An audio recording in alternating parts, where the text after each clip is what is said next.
how profound and revolutionary the idea of getting paid for your data is. It really is. If they want to find something out about you and publish it, they will, they can. It seems ridiculous to be having the conversation about protecting our privacy.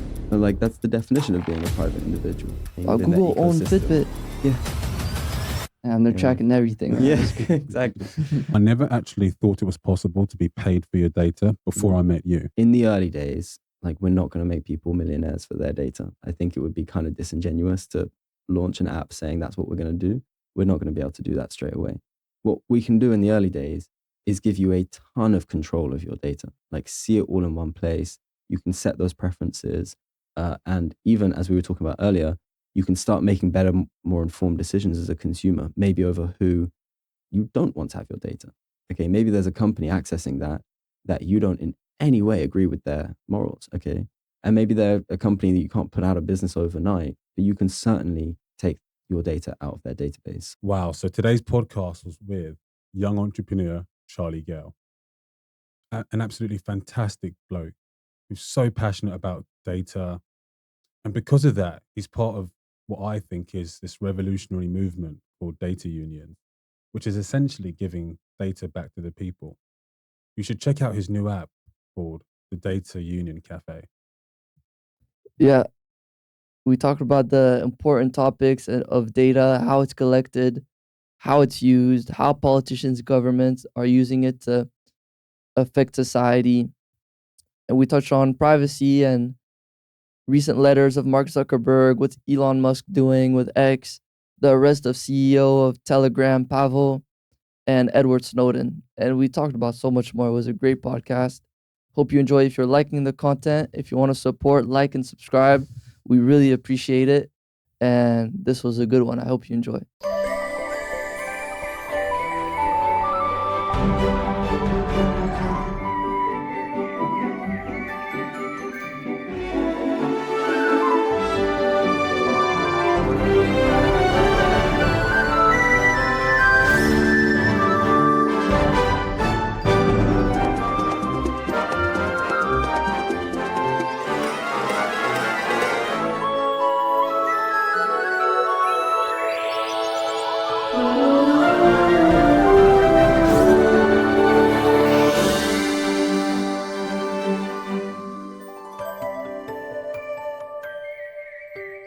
The Inspire Us podcast.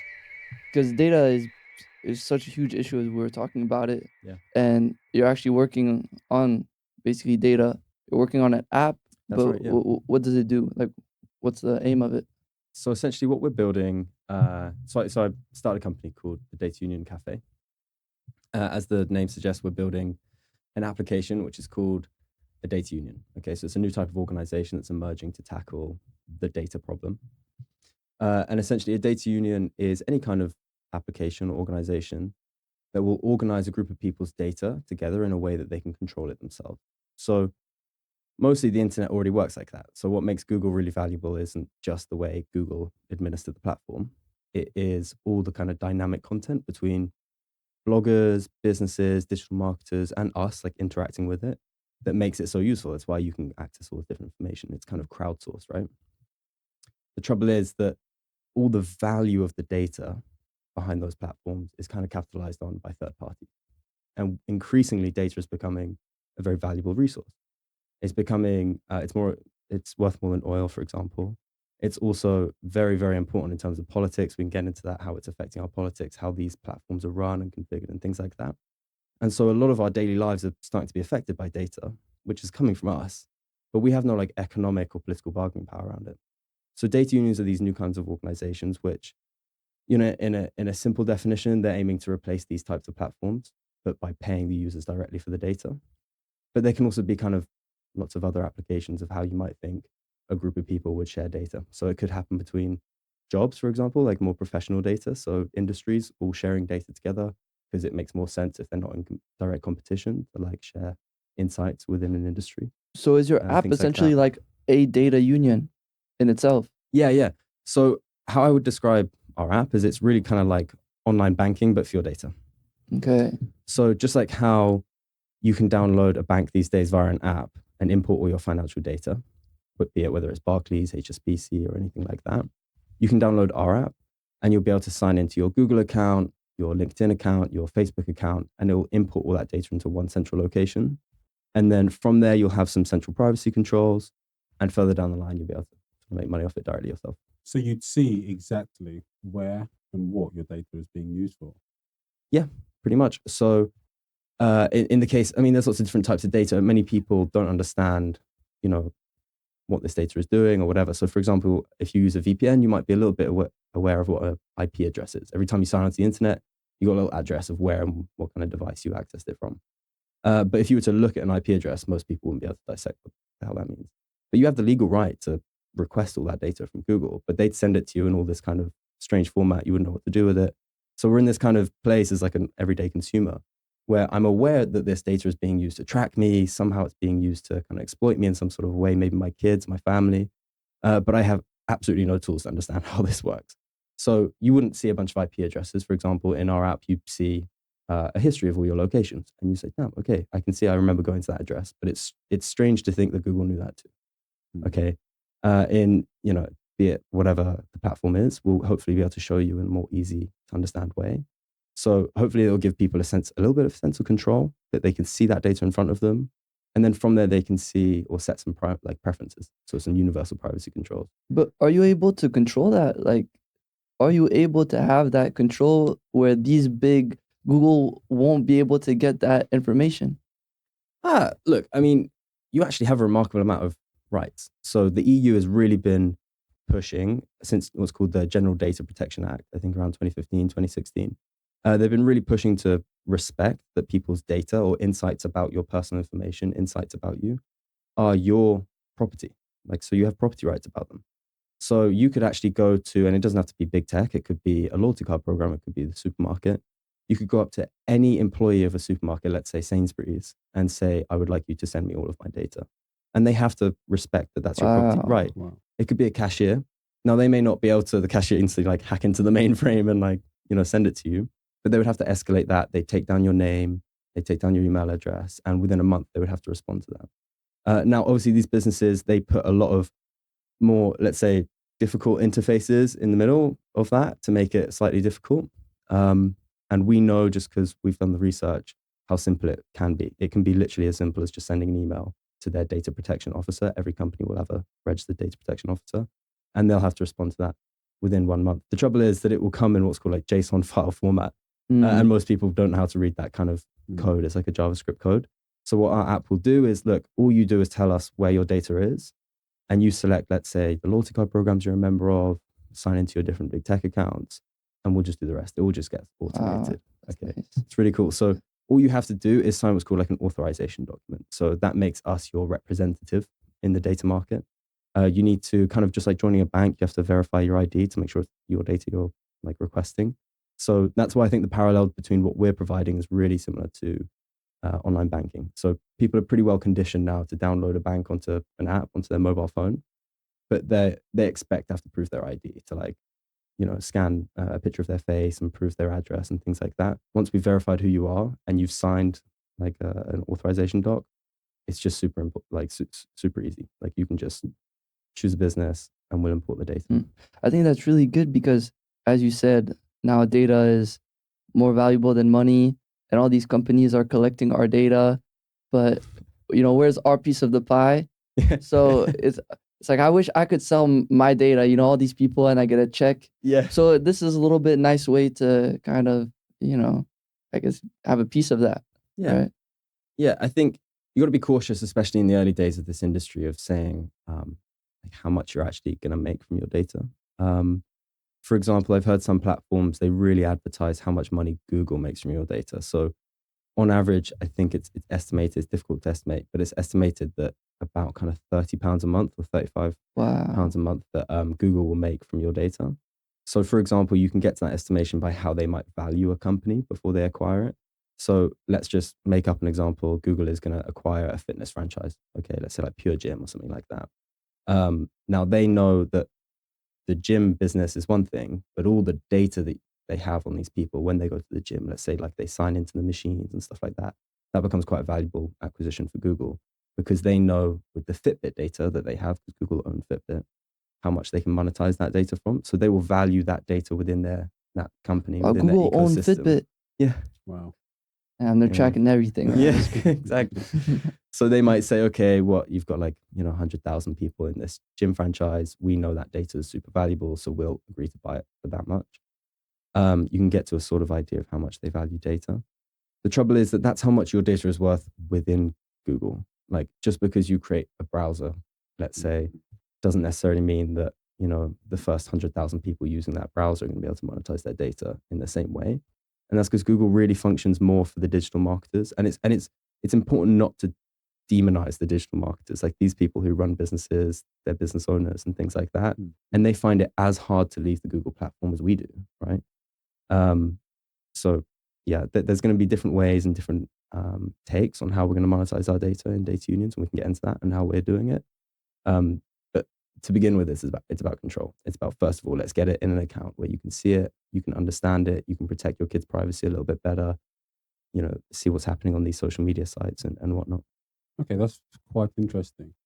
I mean, the idea of, your working class people, your everyday person owning the data, don't you think it's quite revolutionary, it seems? Because I think the conversation has been this inequality between data ownership. The big techs have all of it, they're monetizing off of it, and we're just completely in the dark about what's going on.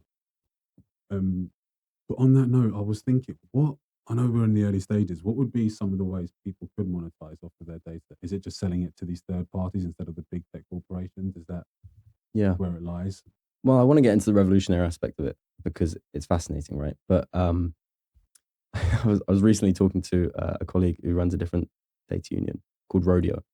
And what they've done is create this app where if you're a gig economy worker, let's say you're a Deliveroo rider or an Uber driver, or maybe you have multiple like accounts in these different platforms, you can use Rodeo to import all of your data, or this is what they were trying to do, to import all of your data from these different platforms and see a live kind of prices of where the best rates are to work that day. Okay, so introduce a bit of competition between these different services. Okay, which is interesting because that's how these services have such a That's what they do to us, right? So it's cool. You can flip that, and you can do that with data rights. It's really cool. Now they had a ton of resistance. I was talking to him about actually getting this data out of the platforms, out of Deliveroo. They were being really difficult. And I was telling him whatever about what we're up to, and he said this really funny thing, which made me think of it when you said about the revolution. He said at some point you need to decide if you're an activist or an entrepreneur. I think the best businesses like combine the two, don't they? Like, I think in some ways Apple, even though it's $1 trillion company, they would still try to consider themselves as activists towards making computers more human. That was always their priority. Whatever. So you do have to kind of reconcile the two, and you're not going to be able to make a big dent in the industry unless you can make the economics work, like the unit economics. Where we think it's best to tackle, particularly like consumer value, is to try and steer away from like the big tech stuff. The reason being is like these big tech companies, the enemy of your enemy is your friend. Okay, so let the EU deal with Google. Like there's some sovereign nations that struggle to deal with Google. So we're probably not going to deal with Google. In fact, we'll get whatever data we can out of Google that the EU negotiates for us. And that's happening right now because these platforms have grown so incredibly large. They're affecting like major democracies, right? Like we're seeing that in real time. But at the same time, they're registering assets like a couple of photocopiers in the Netherlands, And so if these guys represent the future digital economies or even the present like digital economies, there's going to be a day very soon where governments are going to cease to exist because they can't tax companies. If a government can't tax, that's like a main lever of control that, that they exist by. So a big driver behind the EU trying to open up individual property rights in data is because they can actually, if Google pays us for our data, then that becomes some sort of a way of measuring the digital size of that business model. Okay. And so then the EU can tax data and then they'll be able to kind of rein in control over these big companies. Okay. So an interesting stat is like Walmart, something like 40% of their like profits or 40% of, it's called the labor share of capital. About 40% of their revenues, I think, are paid towards HR costs. For Facebook, it's like 1%. Okay, so you've seen how like when Elon Musk took over Twitter, the first thing he did was like sack half the team. Like you need a very 80%. yeah, like more than half. Like you need a very tiny team of very skilled developers to run a platform that serves the entire world. That's really dangerous for the existence of like governments, okay? Because you do need some sort of a proportional way of taxing the size of these companies so they contribute to like governance and things like that. They don't disrupt governance. So for starters, I would probably leave the big tech stuff to the EU. What you can look at and what we're looking at is loyalty card programs, because there is a ton of competition between, let's say, Sainsbury's and Tesco's. So we can leverage quite a lot of control, which consumers currently do not have much control over their data in loyalty card programs. I think there's a pretty much two-tier pricing these days. If you go to Sainsbury's, I think the Nectar card price is, they say it's 50% cheaper, but it's like they got taken to court by the watchdogs because they weren't reducing their prices. They were increasing the non-member prices. So what they meant to say was like, it's a 200% tax if you don't give over your data. Okay. So that's really cool though, because supermarkets are really vulnerable to price competition. So if you can use a platform kind of like what Rodeo were doing with these different gig economy apps like Deliveroo and Uber, we're trying to do a similar thing for loyalty card programs. So you can import all of your loyalty card data. I did this. I got 10 years of my mum's Tesco Club card data. Like I showed her how much cat food our cat had eaten in 10 years. And we were like, oh my God, we were looking at Simba like, and so you can import that into one account, make it as easy as possible for people, and then say, right, we're going to sell this to Sainsbury's. I'm going to sell my Tesco's data to Sainsbury's, or I'm going to open this up to Sainsbury's to price match everything. And then that can start to introduce a little bit more of a price mechanism on loyalty card data, because they're actually competing with each other. So there's, long and short of it, there's a ton of opportunities. It's just getting out the simple language of saying, oh, Google makes £30 a month from our data. We'll just make a browser and then we'll all make that too. It probably won't go down like that, but there's a ton of ways that we can make money. You mentioned the enemy of your enemy is your friend. Yeah. So who's your enemy? No, I mean, Or like who's the government. what's the governments. the government is Yeah. the thing you're No, they're not our enemy. Yeah. not enemy, but someone you're putting your focus on. No, I mean, so it's the governments. Yeah, so it's just a common criticism I've had, for example, because I've been obsessed with this for a few years, if you can't tell.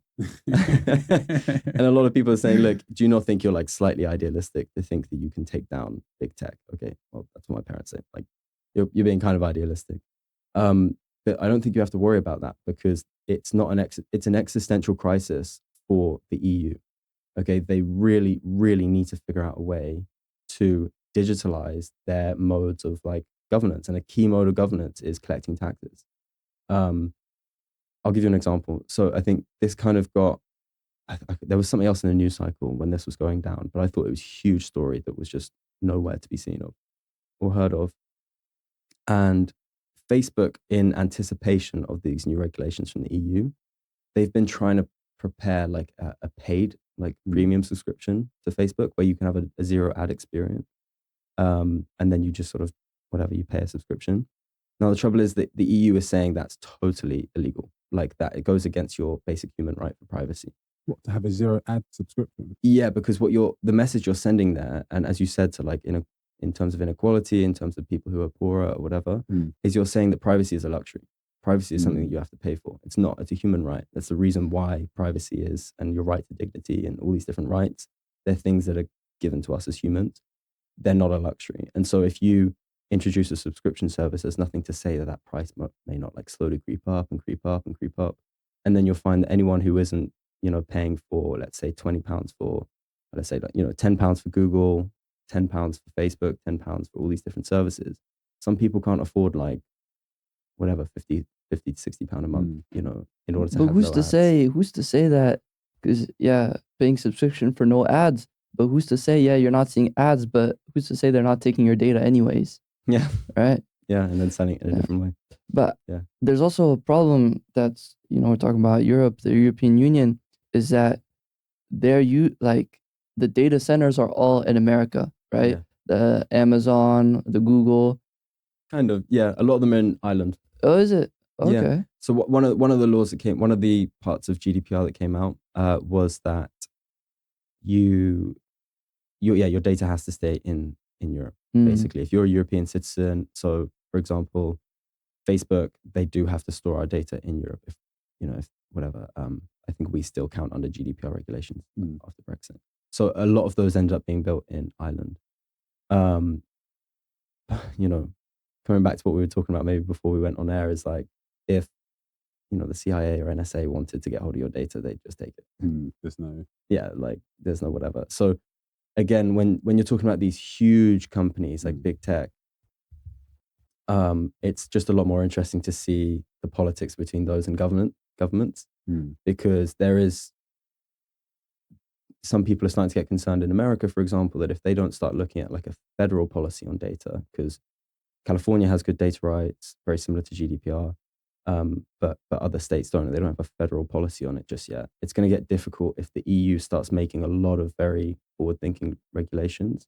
It'll be difficult for companies to operate between the two markets, because the two nations also need to decide on a way of sharing data between each other. But yeah, just to finish off that point with the EU, is like, when Facebook were trying to build that subscription service, they were in the middle of a legal dispute with Norway because they weren't respecting some Norwegian privacy laws, and Norway were just putting a huge, I think something like it was like a few $100 million fine on Facebook for them to basically like pattern up their terms and conditions. And I think Mark Zuckerberg would have just decided, like, that's like literally nothing to us. We'll just pay it because it's going to be redundant in a few months when we release this subscription feature. So they were just deciding to ignore the Norwegian government and just pay the fine because they have just an unbelievable amount of cash. And the EU decided that is unbelievably unethical, that a private company is just ignoring like a sovereign nation like Norway. And so they said to Facebook, if you continue doing that, we will ban Facebook ads across the entire EU. They were going to put that into effect, and it didn't even make the news. It was crazy. Wow. And Facebook kind of crumbled and started, paying attention to it. Oh, that's fascinating. Yeah.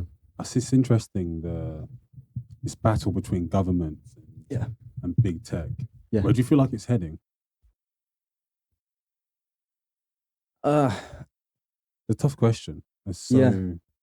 So I can only say in terms of like the most recent update to those regulations. So we spoke a little bit about GDPR. Those have been around for a while now, since like 2016. And I spoke a little bit about open banking. So after 2008, obviously there was an entire systemic, almost Armageddon, like economic Armageddon. Yeah. And they needed a way to get control of the banks, okay? Because they had a systemic responsibility. Like if they screwed up, they could screw up like, the entire financial system. So they needed to introduce a bit of competition. And they did that looking at the growth of mobile apps at that time and where technology was going and things. And they said, what we're going to do is pass this open banking regulation. And that's the reason why we can now download banks to our app, to our phones. Yeah. So basically what they said was, if you, instead of having to go through all the kind of legal hoops and regulations to start a bank and compete with NatWest or Barclays or whatever, if you can build a fintech app, like, a cool experience on a mobile app, then your users will be able to import all of their financial data from NatWest, Barclays, HSBC, wherever, and those banks have to provide it free of charge. And that's what's called like it's called API access. So that's why you can now have cool financial planning apps. You can have like all these more kind of responsible like debt management apps, things like those, trying to help consumers, give them a better financial experience. And all these banks have to comply and send whatever data they need.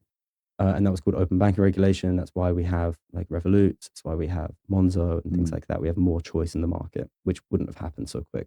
It wasn't for 2008. Yeah, if it wasn't for 2008 and if it wasn't for like leveraging technology and things. So what the EU is now looking at doing is it's called the Digital Markets Act, but I kind of interpret it as like the Open Data Act.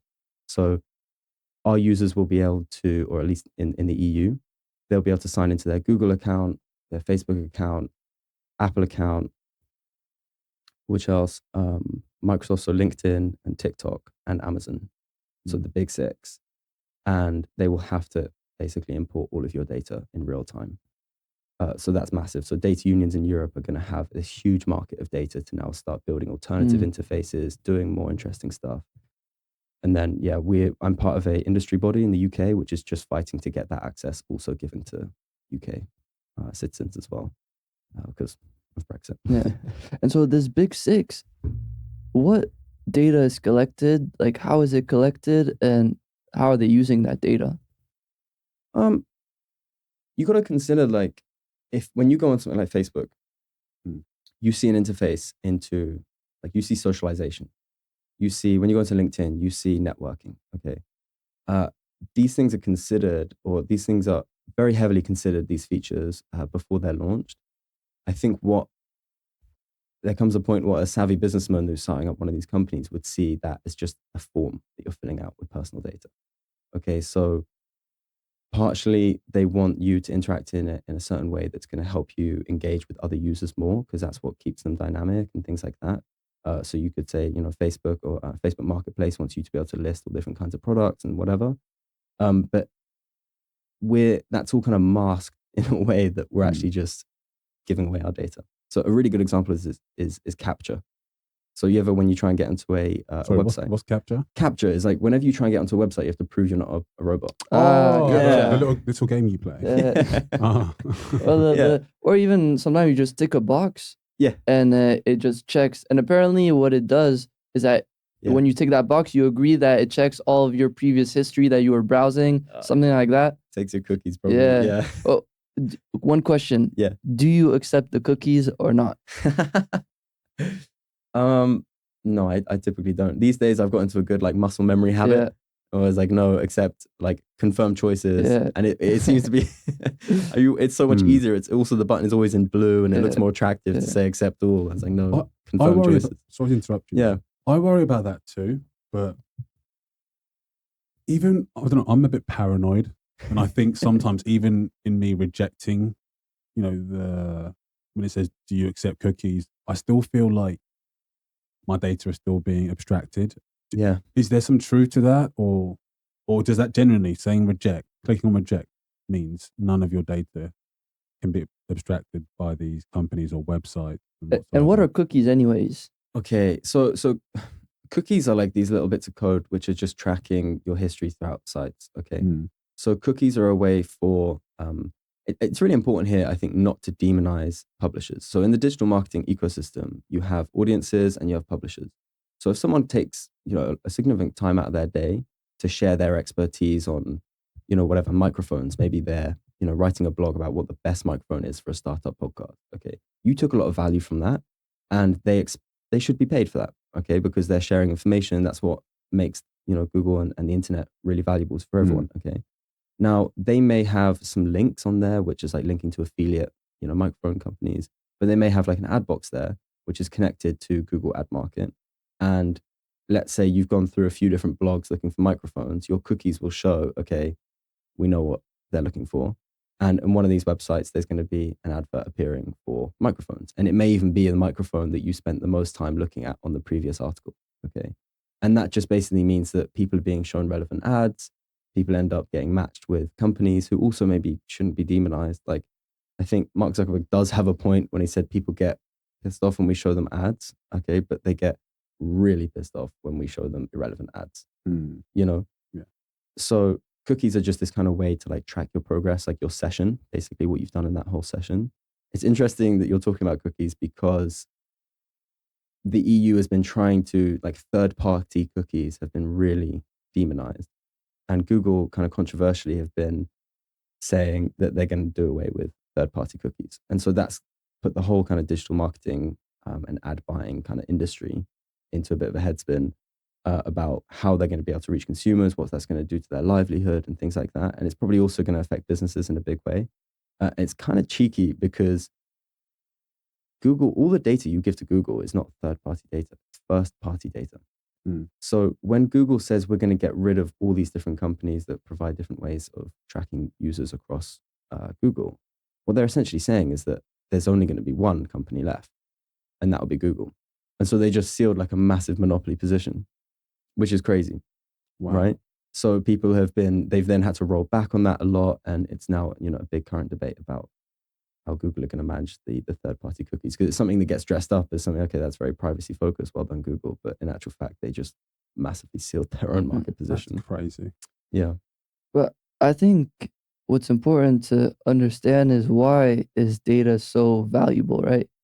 And I think because even For example, when you go to war, when you go into battle, the first thing you want to do, right, is collect data on your opponent. Even Correct. Yeah. like boxing, or they have an opponent, they'll watch all his previous fights and say, oh, when this happens, he reacts like this. When that happens, he reacts like that. And then they'll prepare with that data. They'll be able to, have a plan to get a certain outcome, right? Yeah. And I think even for businesses, it's extremely valuable, right? Yeah. Not just, as we said, for advertisement, but also for their internal work, right? Businesses collect data for their own training and stuff like that. If you lose your data, if a business loses its data, it essentially goes out of business. You can't run if it doesn't go out of data. So yeah, data is essentially the foundation block of basically how we all operate, even governments, right? Yeah. So yeah, I think that's why data is so important, and we need to be aware of it. And we're talking about governments, we're talking about businesses, but it's also the individuals, right? Mm-hmm. And I was talking to a friend, right? He's asking me why I don't have TikTok, and I told him, I don't want them to steal my data, right? Okay. He's like, as you were saying, like if they wanted to steal your data, they'd have it anyways, right? Mm. And then he was saying, if you have nothing to hide, why be worried, right? Yeah. Like if you have nothing to hide, why be so private? Oof. What's your thought on that? Okay, well, you touched on a few things there. Like, you're totally right that these days everything seems to be based around like information, almost like the higher order value. And I think this is called something like informationalism or whatever, where it's like an economic paradigm shift. Where these days, let's say 40, 50 years ago, if you would look at like the S&P 500, you would see these kind of champions of the industrial age. You'd see car manufacturers, like drug manufacturers. You'd see all these things that have been associated with rising living standards because of the industrial age. And if you were to look at that same group of companies now, they're still there. Okay, still same companies or type of companies. But you're going to see a lot more information network providers, cloud computing providers like Amazon and Google and things like that. Probably the more valuable ones. But when you look at the car companies, they don't own any like industrial assets anymore, or not as many, as little as possible. In fact, they kind of outsource as much of that to kind of cheaper economies. What they actually own is the patents, and patents are information assets. So they own the marketing, and they don't even kind of want to sell the car to you for cash anymore. They'd way rather you buy it on finance, because finance is worth a lot more. They can essentially become like a bank. They can start playing with their balance sheets and playing all these other games. Finance is like an information asset as well. So finance has had this incredible last 40 years of growth, specifically emboldened and empowered by information networks, which Yanis Varoufakis was talking about a lot, wasn't he? And so you start to see, it's the same with, for example, the drug companies. They will do as much innovation as possible so that they can get that patent, and then they'll just rinse that kind of intellectual property for as long as possible, basically. And so you start to see that all the kind of economy is organized around information. I thought it was interesting how you're talking about fighters, like analyzing other fighters before a fight.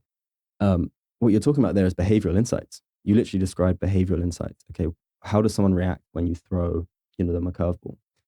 The reason why these platforms, specifically social media, are so valuable, and the more you spend time on there, is that they're learning about you, your reactions, how long you linger on certain videos around certain topics, and they're labeling all of that. They're putting it into a database. They're building this picture of you using AI, machine learning models, and they can start to get a picture of like what makes you angry, what makes you happy, what makes you sentimental, things like that, based on your behavior, and what makes you engage, basically. So the data is, it's only worth as much as like the ones and zeros. It's the behavioral insights that they can glean from that, and then they kind of convert that into marketing spend or whatever. So there's like a kind of cynical phrase from someone that worked at Google, at Facebook. He said, "Angry people click more." Angry, okay. So they were optimizing the algorithms that increasingly people are starting to look at, especially considering the political conversation these days.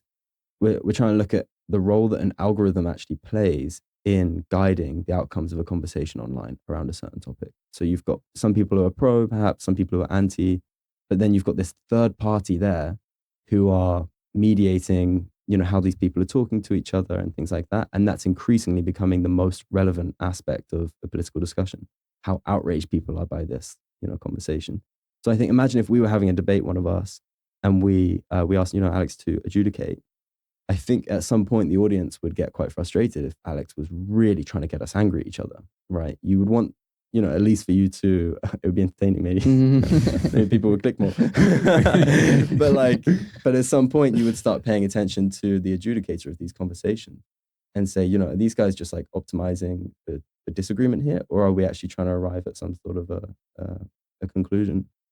I think that's happening now slowly, but it's certainly had its effect on politics.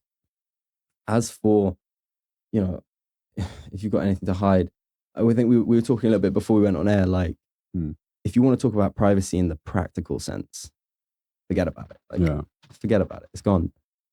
It's gone. Like, I think the earliest records of like privacy regulation are actually in the Torah, like ancient kind of like Jewish times, where they said if you're living with your neighbors facing a courtyard and it's a hot day and you want to air out your house, then you should take turns in opening your front windows to air out your house, so that you can't like look into each other's houses at the same time.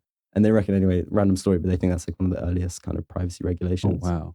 That's fascinating. It's like an early kind of concept of privacy. But like, if you're someone of, if you're a political, a really controversial political figure, if you're someone like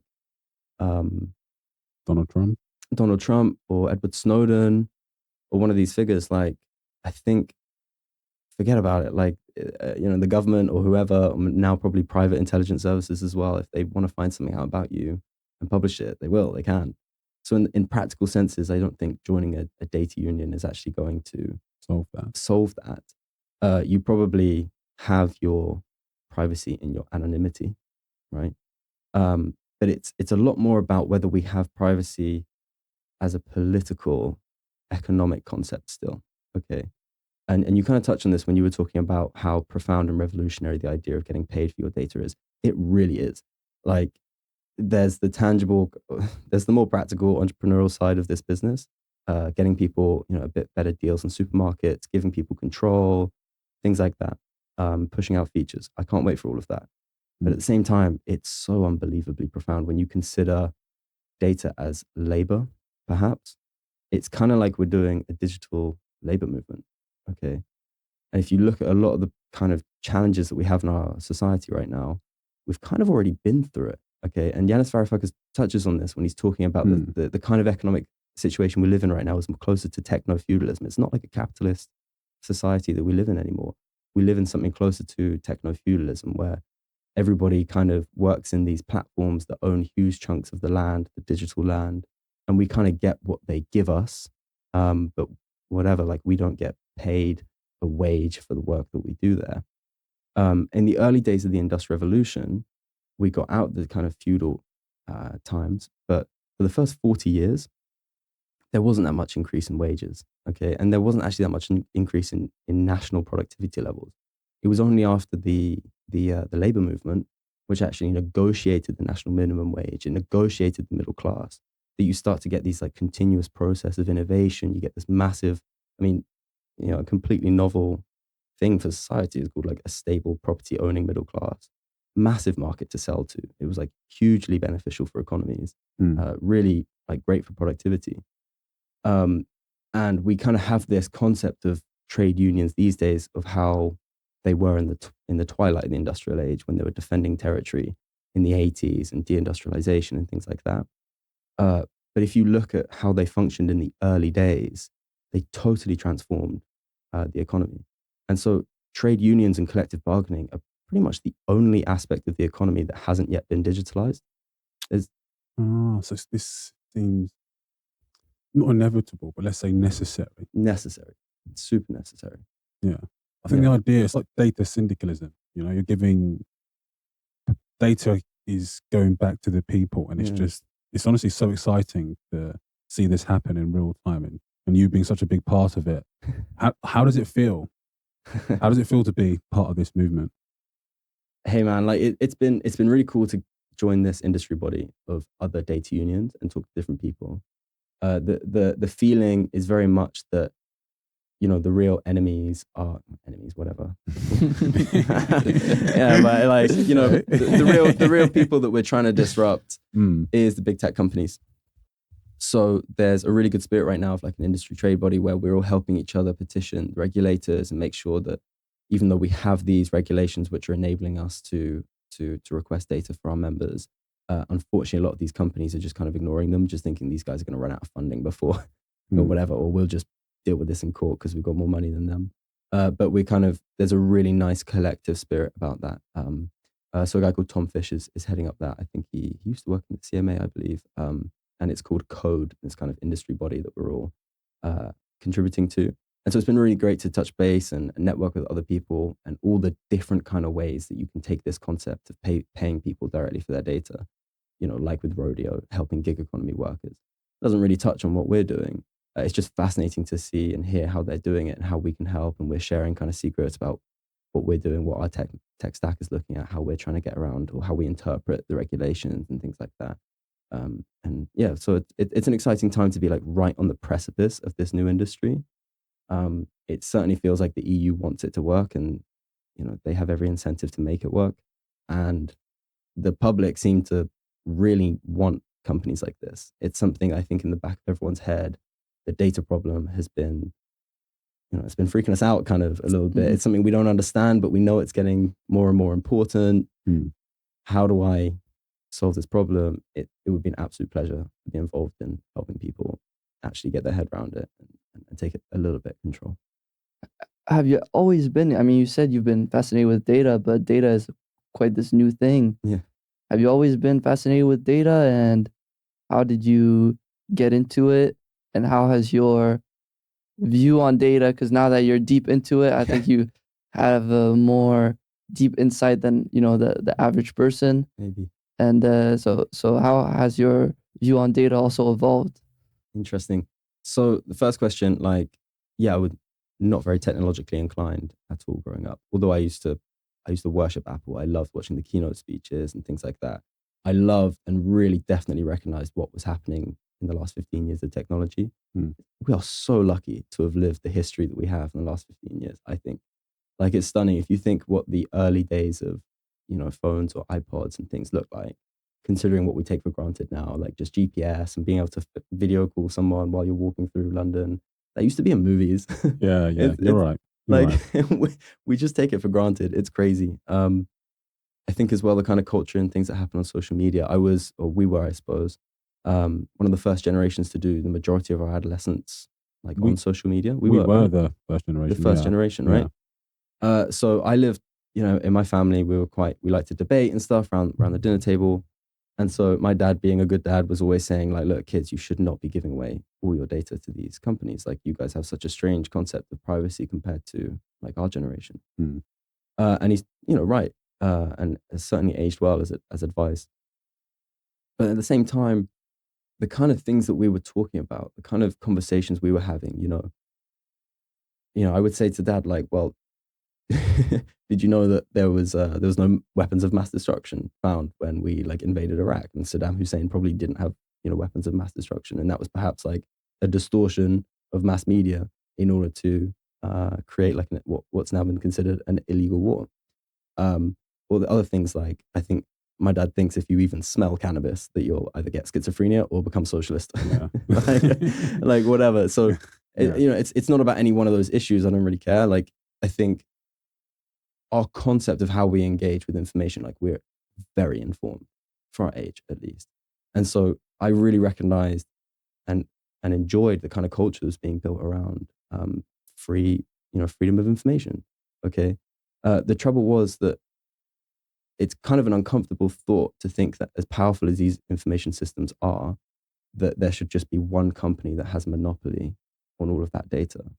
And yet again, when you see all the kind of corruption that's happened, we joke about whatever cannabis, but you look at how many people are in prisons because of, what's largely a victimless crime.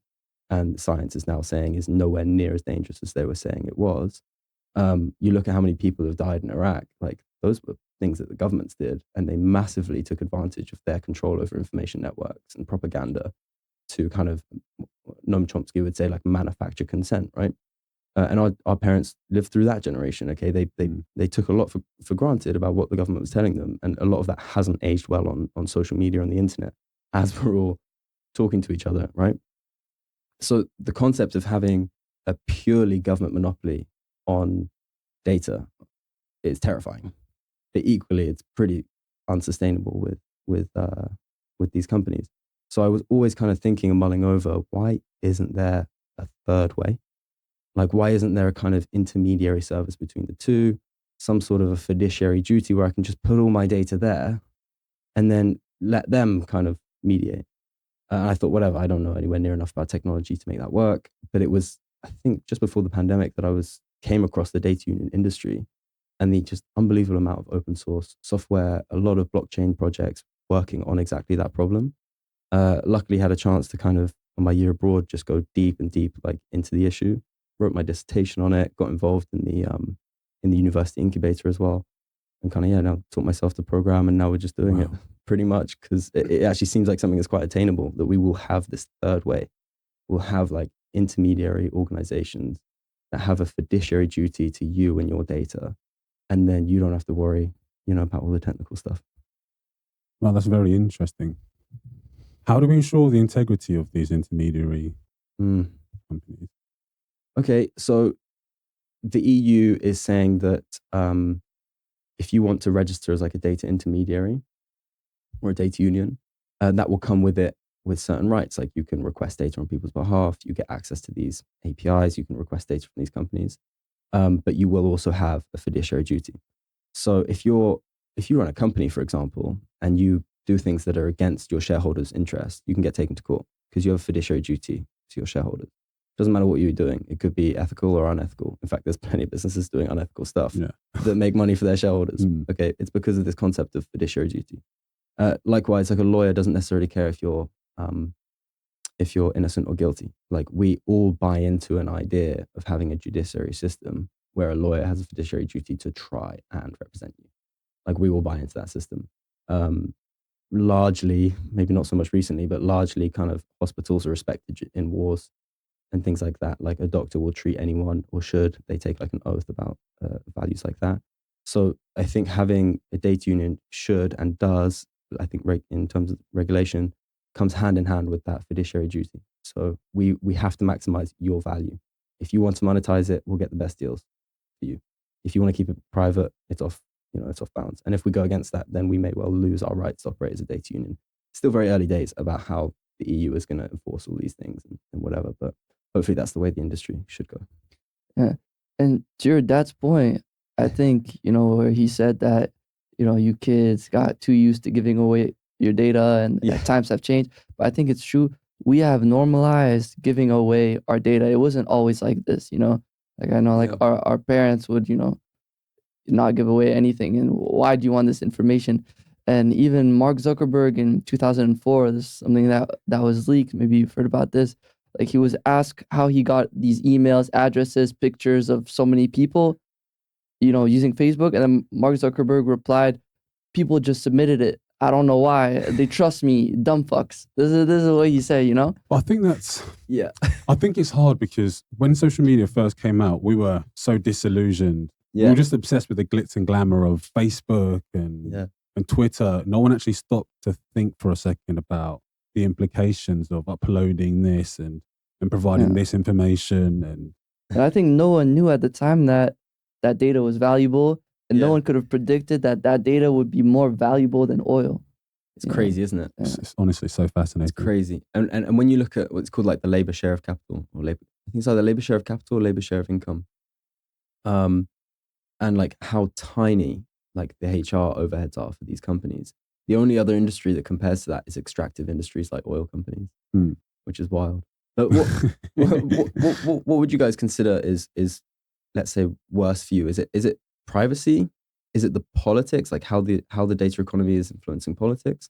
Or is it more the economic side of it? Like you just want to be like, say, pragmatic and get paid for it. What would you say are those three? You know what? I never actually thought it was possible to be paid for your data before I met you. Crazy. Honestly, I always thought it seemed like a bit of a pipe dream that we would gain back and we would be able to monetize off of data, which the big tech companies have had a monopoly on for so long. Yeah. So recently I've started to think about the benefits of that. But for me, it's more the political ramifications of of big data being monopolized, and they're selling it off to third parties, and Yeah.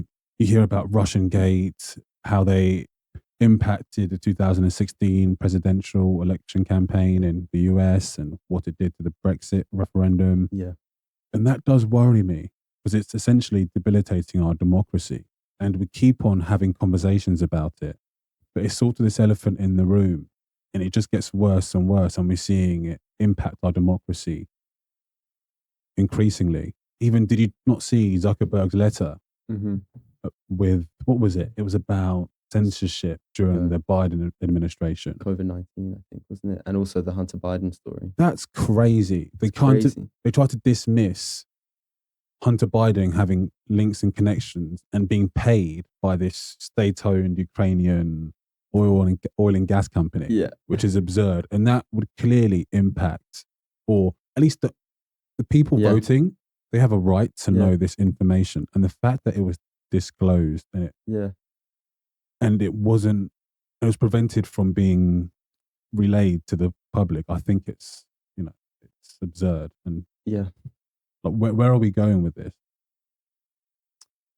Man, I think, you gave two examples. Like, I think it was really good there. You gave two examples that are across the aisle, at least talking in terms of like American politics. Like the first one, I don't know, because they kind of spent most of Trump's first term really trying to push the Russiagate story. I'm not sure if it actually got anywhere. What I do know is certainly like Cambridge Analytica. Do you remember that? Like Cambridge Analytica. Wasn't that with QAnon or QAnon? QAnon? No, it was before QAnon. Oh, okay. But it was very much linked to the Brexit. Much linked to Brexit and the Trump campaign. So Cambridge Analytica was this company based in Cambridge that was using research data on personality types from Facebook. And essentially, they were using this new research data where if you get a big enough sample size of people on Facebook to do a personality test, I think it was something like a Myers-Briggs or something, whatever, then you can use that data and scale it up to a whole population if you have access to people's behavioral data on Facebook. So they were doing this research and they found that, okay, these types of personalities tend to engage in posts in this kind of way because they did a test and we know how they engage in posts in the past. And so without having to get everyone else to do a test, we can now kind of extrapolate from that based on how people engage in posts, what personality type they may be. And they first of all used this in the Brexit campaign to really try and psychologically kind of stoke fear in people and make sure that they were targeting enough swing voters in enough swing states in a very specific way with very specific messaging of like kind of fear tactics and things. So was it Cambridge Analytica that was using that, or it was other people using Cambridge Analytica's data? Yeah, you're right. So actually the data, I think, was originally from a research program at Cambridge, and then Cambridge Analytica had access to this and kind of built a whole company off of it. They were, I think, in all fairness to Facebook tried to stop them using the data, and then they just carried on using it anyway. So there was clearly not much like oversight or anything like that. But Cambridge Analytica then started a consultancy of basically how to disrupt political campaigns. Like That's crazy. They did it in so many different countries before they tried it in the West. Mainly, I think it was like Turks and Caicos, or it was some sort of a country that had it had an ethnic divide between like Indian descendants and kind of African descendants. Mauritius? And maybe, I'm trying to remember, or I could be slaughtering this. But the political divides tended to kind of go between those different ethnic groups. And so Cambridge Analytica were employed by, I think, the Indian kind of ethnic group and Indian party to try and heavily influence this election, because they were frightened that the Indian party was more conservative, and there was a lot of kind of feeling amongst young voters that they were fed up with this and that young voters could be swing voters in this.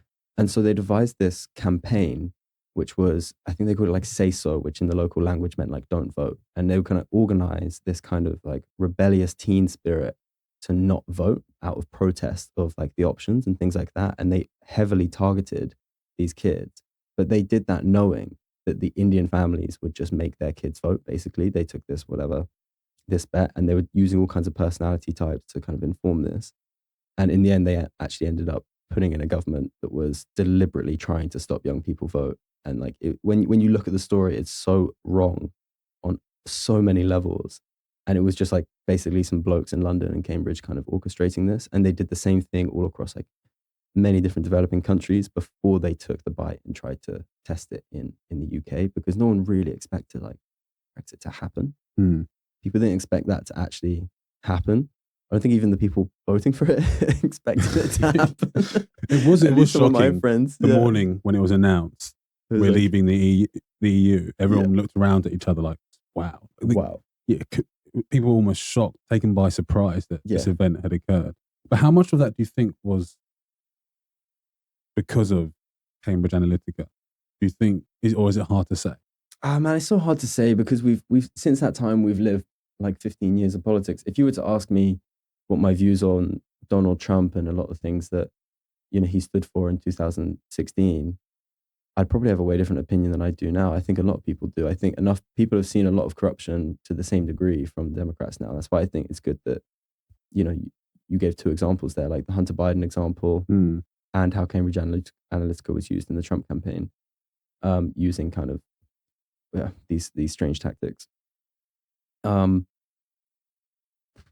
Like, it's a hard question to ask. Yeah. Well, I think we are in quite worrying times. Yeah. Especially with the Democratic Party. They want more censorship, apparently. Yeah. A lot of the laws they're trying to pass, they're trying to increase this. It's like, where do we go? Where are we going with this almost? Yeah. And not only do they want censorship, but they also, so, you were saying we don't have privacy, but maybe what we can have is anonymity. Right? Being anonymous in online. One thing they want to do is ban that, to have ID attached to your online activities. Yeah. Which is, I guess quite scary. You have a right to be anonymous.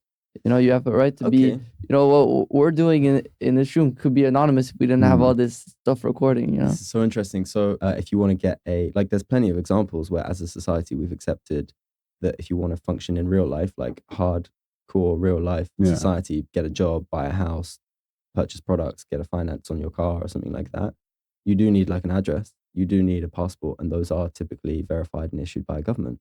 That's obviously on the basis that we can vote for our government. That comes with a bunch of democratic right. The problem is that if you allow, like, I'm not adverse to an idea of a digital ID. It's just who's administering that. So there's many kind of blockchain solutions that you can use where it can be decentralized. It doesn't have to have one central government or whatever that has access to this data. That's, I think, one of the defining political dichotomies of our generation. It should be a lot less about capital versus labor. If you look at our like political landscape, it's still industrial politics, right? Capital versus labor. I don't think we live in a capitalist society anymore, and I don't think that you're going to get the most bargaining power out of striking your labor. Certainly not as much bargaining power out if you were to strike your data. So that is to say, as we were saying earlier, we live in this society. It's all ordered around information. And the problem isn't whether you have a government administering like an ID, because you've already accepted that in real life. That's not a problem. To some degree, censorship isn't a problem. We all already agree to like an unbelievable amount of censorship on the TV before 9 p.m. Right, with Watershed. Okay, there's a ton of stuff you can't say or do on the TV while the kids are awake. Very true. By insinuation, it's the parents' responsibility to decide what the kids are up to, dependent on their bedtime. Right now, what we have is a situation where there's no Watershed. There's all manners of kind of bad behavior and things happening online on Twitter, like the Andrew Tates of the world, and we're kind of being led to believe, we're having this really sophisticated conversation about whether people should or should not have a right to freedom of speech over a douchebag like Andrew Tate, Whereas like the problem is that he's saying it to kids. That's the problem. Like if you were to say to these platforms, you're responsible for not showing Andrew Tate to any kids before 9 p.m. That would be a killer to their business model. And so they don't want to have that conversation because they don't want to be regulated like, traditional media outlets. They want to be measured. They want to be regulated like actual telephone providers. So for example, a telephone provider, they're not responsible for what gets spoken on through the phone. It's like a method of communication. But increasingly, if you look like YouTube, it's a, it's like a massive network. They've got all these different channels on it, but it's a network. Mm. So the conversation, it needs to be, I think it's an easier answer between, instead of choosing just between purely government regulating this stuff or a government digital ID, which freaks people out because of how they can affect your behavior and all the behavioral insights they can glean from that, versus like a purely monopoly thing, which is, as we already see, is getting kind of creepy too. There is a third way, which is, it doesn't even have to be organizations like ours. We could be decentralized. Like some of the original and best infrastructure for data unions is all on a blockchain, where there doesn't have to be like a central administrator. You can put it into like a network, a distributed network of computers who are verifying your ID based on statistical probability. And you don't need bureaucrats to be involved at all. So I think the more our generation, the more informed we are, the better sense of technology that we have. We may start thinking a lot less in terms of, geez, are we going to vote for the guys in the blue tie or the guys in the red tie this time? Labor or capital, which these days stand for not a lot to do with capitalism or labor anymore. Mm. And you may find the political parties that come up from our generation are more like, okay, are we going to do are we going to centralize this issue, or are we going to say this is going to be totally decentralized? And how much of our day-to-day life and administration can we decentralize? Because that will need to be negotiated because of political science. People won't want to cede power or market share to a distributed network of computers, but it may be appropriate to do that. And so we may need to have political willpower to do it. But governments, it feels like, so we mentioned that governments, they're the ones who are kind of wanting the digital IDs and stuff to be able to control this and that. Is there a danger of them saying, so this third option now that people aren't really aware of, actually, is quite a new option. Is there a danger of governments saying, because governments choose the laws, say, hey, you know what? Banned, illegal, you can't do that. No data we unions. decide, no data unions. So that's why I say the enemy of my enemy is my friend, right? Mm. No, I don't think so. Because as we've seen with the EU, they need some sort of a way to tax these companies. Government will cease to exist if they don't collect any tax. We found that in recent history with the UK government. Politically, for whatever reason, it's become really difficult for them to talk about tax. Like the markets at sometimes are just, not endorsing these governments because they think, we're not even sure you're going to collect any of this money that you're trying to spend. The EU needs us to have data in a free and open market, like any other property or asset that you own. Okay, like microphones get sold on an open market, like anything, kind of services, legal services, all these things, they all exist on an open market, and they're taxed, and they have some regulation, and they have other market regulation in other cases, but they're valued, and then that kind of the collection of that tax means that we still have a government, which means we at least still have some sort of way of democratically choosing how these things are run. So no, I don't think there's any risk of that. I really do think that this is the best thing for governments to endorse, and they will recognize that. And to some extent for like businesses too. I think it's gonna, if you think what happened to the economy in the early days of the Industrial Revolution after trade unions, like everything you recognize about the modern economy came in after that, like having these really dynamic, stable, property-owning middle classes, spending their wages, having these lovely pastimes. You had a lot of social movements off the back of that. You had, steadily increasing living standards. In a way, if you can get people paid for their data, you're emerging a digital middle class. Like it's really profound. It's quite interesting when you think about it.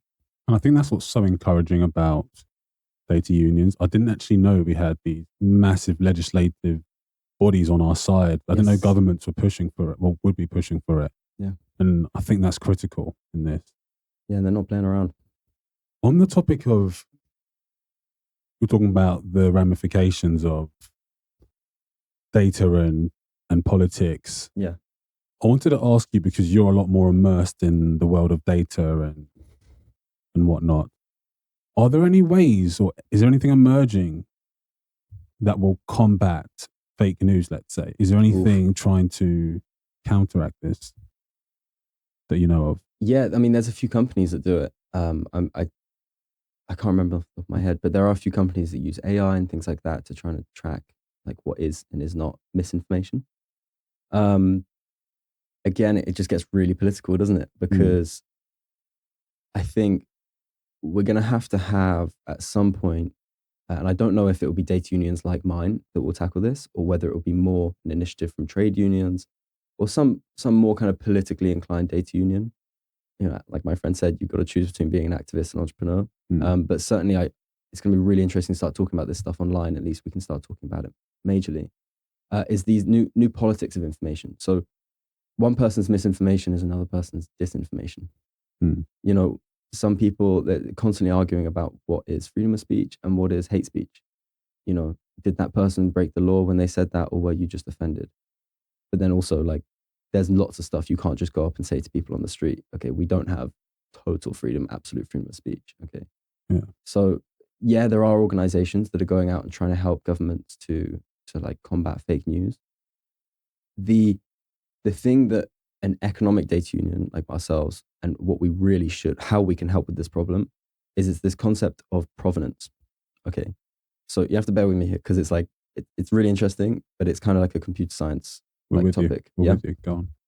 So like when you have computer networking, okay, you have little different nodes that are, they're all connected, right? When they first designed the web, they only kind of designed it to expand as easily as possible, because basically, like, Tim Berners-Lee was terrified. Their biggest fear, you wouldn't believe it, like at the early days, was that no one was going to use it.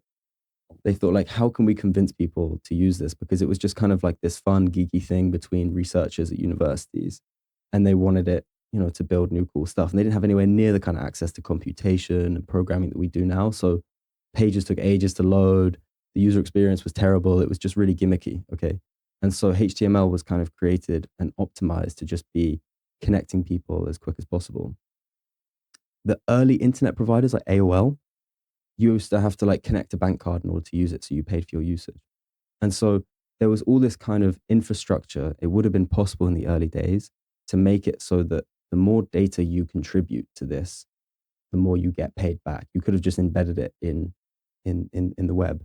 But it just didn't go that way, partially because they really wanted the web to expand as quick as possible. Okay, so they weren't looking at, if you were to post something, they weren't looking at how everyone else interacting with that picture, for example, they would also have to build connections back to that picture. Okay, so for example, let's go, you know, to the 90s or whatever, and I take a camcorder video of a protest, okay, or a politician's speech, and I managed somehow to put that. I spent 2 days loading that onto the web, okay, and then other people are now going to reshare that and chop it up and whatever. You could take a slice out of context, and it could kind of be like fake newsy. If they had created the web like how every other computer network should be created, with like nodes connecting so people can connect to that picture, they can take a copy of it. Anyone who shared that video or a slice of that video would have been able to just click on the original and get taken back and have context instantly, because that's how computer networks should be created. But they decided not to do that because they just wanted to like save the bandwidth, I guess, and just get people expansion. Likewise with payments, you know, PayPal was one of the first big companies to try and get online payments. The cost of that just would not have worked for something like so many high volume of micropayments that it would take for every time you post, you to get a tiny, tiny share of the revenues from that. So for whatever reason, the internet infrastructure grew without these things. That's why in the last kind of 10 years or so, some of the biggest companies have been social networking companies that help you connect to people both like in both directions. A great example of this that you interact with every day probably is on LinkedIn. If someone looks at your account, you get a notification that they looked at it. Okay, because it's like you can't connect to one node and not know what's going on in the other. So what a data union can kind of function as is like a royalty company. Like when you post music or something to the radio, anyone who plays that song on the radio, they should be like paying a micropayment to the person that created it. And royalty agencies will go around and actually do the accounting and make sure that artists are getting paid for all the music that's in circulation around. That one day, and we kind of have an amazing amount of infrastructure to make this happen on the internet now, is organizations like ours. When someone takes a picture that you posted, or this podcast perhaps, and they take up clips and they repost it on Instagram, they could take what we say out of context, and it would look like fake news. It would look like they stitched it together and they stitched us up somehow. But then a data union would come along and be repatriating you for the data sales or the ad revenue that they made from your content. and it would always be there as a link. So users could say, okay, well, that looks like a really controversial thing that Charlie or Dara said, but I can just click this on the link and it will take me right back to the original. And that's technically called like provenance. The internet should be like that. So a lot of fake news is just stuff that's out of context, okay, or it's kind of misappropriated or things like that. You could get rid of a whole chunk of that by just being able to click a button and going back to the original video and seeing it for yourself. But you can't do that because people just screen record and whatever. There's no way of tracking that. That's the same reason why it's very difficult to get paid properly for your data. And it's the same reason why it's very easy to spread misinformation. That is, I think you highlighted the main issue. Whenever you see something, a clip or fake news, finding the original clip is always the hardest thing ever, right? Yeah. And to combat that, what do you think of what Elon Musk did with Twitter with community notes? Which is because you know, you talked about this thing that it needs to be, you know, it gets political, but with community notes, it's this great thing if you get different people from different political backgrounds to have to agree, and they'll also will usually post the original link. They're like, yeah, this isn't not true. Find the original video here, and then you can click on it and see it. Totally. Like, I think that's literally how the internet should go. And I think data unions should be so involved in that. Massively. And that should be in any way kind of like decentralized wherever it can. I think community notes is genius. Yeah. They should, I think, because Mark Zuckerberg stole a lot of ideas or got inspired, let's say. I think this is one of those things maybe he should be inspired by, but maybe he doesn't want to do that. But you know what? I think that Mark Zuckerberg is having a change, because going back to that letter that happened, just like last week, I think he is having a change of heart, and he's like a Trump supporter now. I think I think he's just inspired. Seems that way almost. Yeah, because the thing is, before, I think he was inspired by definitely the assassination attempt that was very patriotic. Yeah, and I think it's quite a big change from before. It was reported that he had invested $400 million in the Democratic Party, some crazy number. Yeah. Now he said he won't, do that. And in that letter, he did mention that he was pressured by, the government to, do the censorship. Yeah. And I think he is inspired by Elon Musk, a little bit, grow some balls. Now he's doing some MMA. He's growing some balls and saying, we don't have to listen. We don't have Joe to. Rogan a couple of times. Yeah. We don't have to listen to these guys. We can stand on some morals. But look, as you said, data is evolving a lot, and data is massively important. We saw it's used for ads, to target ads. It's used to understand behavior in order to, because now we live in an attention economy, right? So we talk about the algorithm, but what is the algorithm? They take data in order for you to keep your attention and keep you on the most. And now it's going to change even more with AI, because now they're going to use AI, right, to implement it in the algorithm, and in real time, it's going to think and know what is going to keep you more on the site, right? Yeah. So how do you think AI is going to change the game? And it's definitely going to, I think, have a big impact on, data unions and whatever you're working on. Massively. Like, to begin with, like, a lot of AI as we recognize it today, I think it's a lot better to call it machine learning at this rate. Like, AI is such a loaded term. Artificial intelligence kind of has these connotations that the machines are thinking for themselves and things like that. But like, large language models are a huge breakthrough in machine learning. And machine learning only in the last kind of 15 years, basically since social media, has been using neural networks. Before that, like in the 80s, I think you had like Deep Blue, which was the first chess kind of algorithm, or chess AI thing to beat a pro human chess player. And it's really interesting. They programmed that totally different. Like, in the 80s, they were using actual kind of hard coding logic to think, how would the game of chess be played? And they had a lot of success in that in the game of chess, where it's like a very fixed game. So chess is what's called like a kind learning environment. The rules are set. You can redo once you fail, and you get instant feedback, like what's going well and not. okay, when you lose the game. Okay, so you can repeat that and train a logic to just get better and better and better.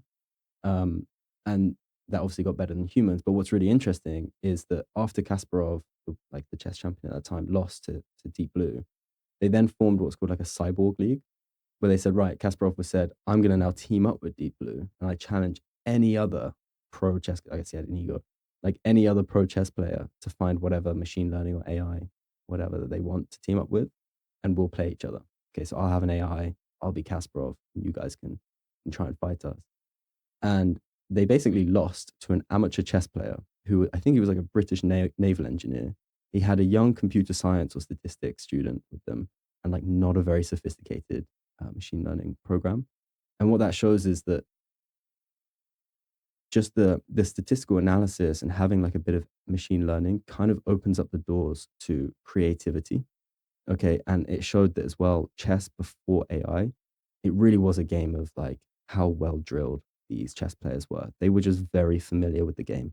And once you take away that barrier to entry and you allow just a kind of basic statistics student and a computer to run some models, actually a very amateur strategist, like a strategy guy from the Navy, could beat Kasparov, which is kind of crazy. What's changed recently is that they've started to look at neural networks, which is actually building an AI model, which is modeled after the brain. So it can kind of deal with different circumstances, unkind learning environments, situations where the next image you look at might be different to the one before. Okay, it's not going to be a totally fixed structure like in chess. And you may have to like give a result the first time you see it. You can't retake the game. And so they started to build up neural networks. The trouble is for most of, they'd kind of been theoretically in existence since the 50s, I believe, but they never considered using them because they take so much data. And so what happened with social media was they started looking at neural networks in order to allocate kind of content and these algorithms and things because they had just a ton of data. So machine learning in that sense has kind of been around for a long time. It was only since I think 2017 or something that like they called it the transformer, which is a big, I don't understand it, totally. But it was a big breakthrough in large language models. And that's what ChatGPT is now currently built on. These AI models, in some respects, they're only as good as their last update, in some respect. So this is why it's actually quite, it was quite overpriced, wasn't it? But Elon Musk buying X, he's kind of buying like this very dynamic, constantly updating database, which is quite a good play to build an AI model on. Likewise, Tesla. And he released his own AI. Yeah. Like Teslas, like these guys, it's constantly updating data. They can take all the sensors from the Tesla and keep that AI model like relevant. The parallel here is kind of with human learning. If you look at the immense amount of time and energy and effort it takes to teach a child to read, it's a lot of effort for not much payoff. Okay. And then you look at like how much we studied for our GCSEs, and it's like, as soon as you take them, it's totally redundant. And then you need to do your A levels or BTech or whatever in order to get to university. And then even let's say if you do law at university, you become a graduate, great. You've just got into the door of a law school. You now need to qualify as a lawyer, and then you get your bar, or, whatever. And you may still not be totally trusted to be client facing. You now need like supervising from a more experienced partner at the firm or something like that. Okay, AIs are kind of the same. Like billions have been, or LLMs, you should say, or we should say, billions have been invested in training them and making them relevant. But the data needed to, let's say, incorporate them into the workplace, just like incorporating that lawyer into the workplace. If that lawyer like misbehaves in front of a client, they're useless. If they misbehave or say the wrong thing in court, they're useless. And you can't blame the junior lawyer for that. It will be the partner that gets in trouble because the partner has all the accountability. They're training these, new people, these new graduates. Companies have like insurance policies where they are massively accountable for the work they do, a lot of them. So if you get an LLM, as many billions of like data points and dollars and work hours and whatever has been put into making them this sophisticated, it will still take like some proportionally, relatively, very, very valuable human data inputs to bring them into the workplace. Yeah. And so how that changes the value of data is it's massive. like people in, let's say, the knowledge economy, like accountancy or law or the medicine, whatever professions, whether it's private or public, they have an unbelievable amount of bargaining power. Okay, so considering how people are saying this may really disrupt the economy, and it may totally change the way these knowledge economies and markets work, they may start to think, if we organized ourselves a bit here, I may just ask for a share of the output of this LLM for every, let's say, correction or data point I give it. And that may not be worth that much in a year, but in like 10 years' time, when they've stopped hiring graduates altogether because it's all run on that AI program, you may be able to like retire off those shares, Mm. and then that's another asset that the government can go on to tax and then redistribute the income and hopefully phase in AI and automation into the workplace. And those kind of things would be a really cool place to be as a data union, to be brokering those kind of labor deals. Mhm. Does that make sense? Yeah, it makes sense. Yeah. And what you pointed to, which I think is, massively important, is that a language model, an AI model, is only also as good as the data that it has, the data that it's trained on, Yeah. And because of that, that's why it's like all this AI became free, or that's how it was originally, because Yeah. they wanted people to use it. They wanted so many people to, Yeah. give them data, and because they realized, our AI will only be smart if we get as much data as possible. Yeah. And now with this race of getting the best AI, it seems that it's even becoming more, intrusive, this data collection, Yeah. because they're like, even I think I was seeing Meta had this little, accept terms and conditions. Oh, by the way, we're going to be taking all your data to train our AI, So it's like your Instagram photos Yeah. now are going to be training. Like, So it's now Wow. data is becoming even more valuable, Yeah. more with this even AI, more valuable. Yeah. even more, Yeah. which is crazy. Yeah, totally. And I think it will continue to be like that if you think, again, in terms of like language, here's a really interesting thing about like Duolingo. They were selling a ton of the data from Duolingo.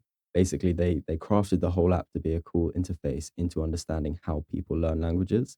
And then that became very valuable data to training AI. So that's another example of like, okay, we see that as an interface of a language app, but actually they kind of built that thinking, how can we dress up a user-centric app to actually be a data collection exercise? It's so crazy. Sorry, Yeah. it's so crazy because with all these things, we never think that there's a business behind the business Yeah. that happens to be the main business. That happens to be the main business. Honestly, crazy when you think about it. It's crazy. But then like someone in the data union world would say, you idiots, just tell people that's what it is. And then they'll have all the incentives in the world to go and trade in these models. If you just pay them a tiny share of that, then like suddenly you get the best lawyers or like the best doctors or people who have very, very niche specialities. You could have a marketplace. So Eric Schmidt, one of the co-founders of Google, he said in a recent interview, he said, if you'd asked me what the platforms of tomorrow would look like, let's say 5-10 years ago, he said, I would have said it would be a mobile app. They'll use Google Maps and they'll leverage GPS to do something useful. He said, I was describing Uber. I didn't know it was Uber, but I was describing Uber. He said, if you were to ask me now what the platforms of tomorrow will be, it will be leveraging crowdsourced data to solve a specific problem. So you divide all the training up between like lots of different people, and you train an open source model or a model that's been made available instead of like the App Store, like now, let's say Android or iOS LLMs that they make available to us. And you build an app or some sort of community which trains that. That's everything that data unions stand for. Like, as I said, there's going to be so many limitations about how much money you can actually get from the data economy as it is now. But the beauty of data is that more information than has ever been created in the world was created in the last 2 years. And the same will be true in the next 2 years because we're on this exponential curve. So all the value of your data doesn't exist yet. But as your fridge starts talking to your Tesla, starts talking to your smartwatch and your Fitbit, if you get into like a data union, you have a representative which is putting this all into one central location, you may find that you'll get an invite one day on the app to say, look, we're trying to train a model, or a company has reached out to people like you and your demographic. We're trying to train a model to pick up on the characteristics of how you're using these apps. You'll get paid a certain share. Would you like to? And if you're very privacy focused, you may not do that. But if you're pragmatic, which most people are, you say, yeah, okay, anonymize my data and I'll contribute that. Or I'll even sit down for an hour and do some questionnaires and really help train it. And you can do this for a fixed period of time, 2 months, whatever. And you get paid for that contribution. It may not be made worth a lot to begin with, but in 5-10 years time, that could be enough. You're investing, right? Like you start picking up these payments, you own a small share in the economy, in the automation economy. That's got to be the way that you get the best quality data with the best incentives into these LLMs. And then also the way that you sustainably incorporate automation. And it's a whole lot better than zero, right? Yeah. Yeah. Better than nothing. Yeah. Yeah. And you mentioned these different camps with your question, are you more worried about privacy, or do you care more about getting a piece of the pie and this and that? Or do you care more that the government is, controlling whatever's going on, And I mean, one thing seems the champions of privacy seem to be demonized. Like, and you seem to be with your work more in the camp of giving people a piece of the pie, and it sounds like with the European Union, that's all right with them. But people that are in the camp of no, people need privacy, the government hates it. I don't know. Recently, you saw the CEO of Telegram was arrested. Yeah.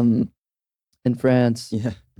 And what is Telegram is the CEO is essentially saying, hey, people are exchanging data and communication, and you're not allowed to see it. Like this is people's rights, and they own it, and governments shouldn't be allowed to see it. And they're like, all right, well, you're legitimate, you're helping terrorism and stuff. Boom, you're arrested. Yeah, true. It's like, are you an absolutist or not? Like these people who take a real absolute position. I wouldn't take an absolute position on anything, to be honest. If you ask me like philosophically, I wouldn't take an absolute position on anything. I think that's, you're missing a lot of the flavor, like the more, To me, a it's lot like of wisdom in life if you take an absolute position on anything. But to me, it's like you're rejecting pragmatism because you're so attached to these ideologies or these extremely polarized views, and nothing is just that clear in life, I believe. So I completely agree with you there, Charlie. Yeah, it's exactly that, I think. When you say like, you're in favor of privacy or you're in favor of like making money, I'm in favor of choice. Give people the choice. In our platform, you can have all your data in the app and you don't have to share it with anybody, and it's obviously secure. Like, when was the last time you asked your bank if your money was actually like safe in the vault? I guess maybe 2008. Yeah, I guess. But banks certainly stopped advertising on being like a secure place in the community to deposit your money, and they started advertising more all these different services and investments you can make with that money while you're not using it.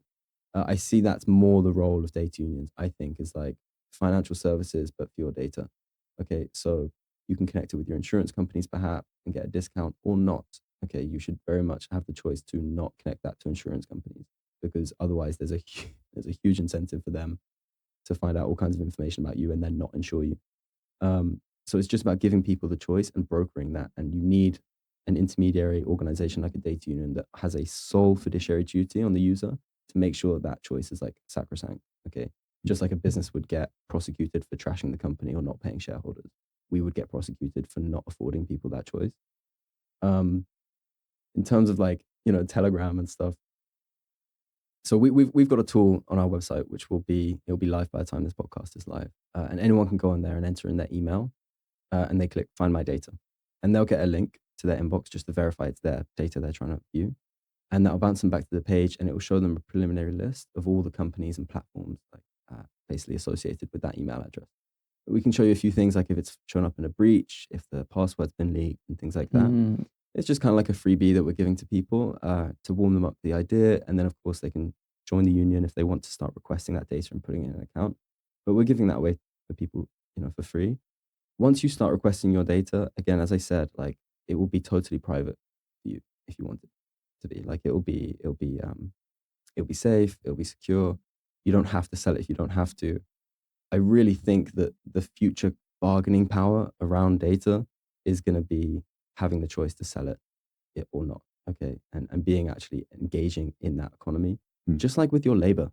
to be honest. Like we take that for granted, but you know, we saw how if we're doing a recap of the industrial age, we saw how government monopoly on labor didn't necessarily go the best for those societies, like communist societies, but also like purely like corporate monopoly on labor is horrible. Like nobody wants to work in a factory where you have no rights or nothing like that. We're quite privileged that we don't have to live through that.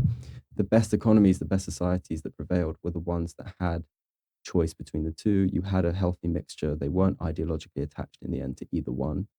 I think that right now we're kind of in this really extreme environment where you have to choose between whether we're being conditioned to think that like, okay, you go on somewhere like Telegram and it's just a pure corporate kind of control of information, and that you should endorse that because otherwise it's going to be a pure government control of your data. You know, like I said, I think there's a pragmatic way where you say, look, there's independent kind of data unions that can help to mediate that better. Do you know what I was also thinking of? Sorry to divert, Yeah. but you mentioned GDPR was introduced in 2015, right? And it kind of constrained so, yeah. data within national borders. Yeah. But what happened? Jurisdictions, What happened before that? I mean, data was traveling around the globe. In these third-party companies were have control of it. Yeah. But what's stopping that data from proliferating and spreading even more? What's happened to it, or does it? Or do people tend not to care about it because it's outdated? Or how does that work with all the data we had prior to this law? Well, like I think so. You know how the internet started as like just universities were getting connected, and it was actually like a military research project. Yeah. And then it was at the universities, and kind of all the original kind of servers were based around there. And you can track when you load a web page, you can see that it's getting bounced to different sort of local area networks, and then whatever. And I think still now, for the longest time, most of the internet's traffic got routed to somewhere just down the road from the NSA or CIA. So like, you know, I think,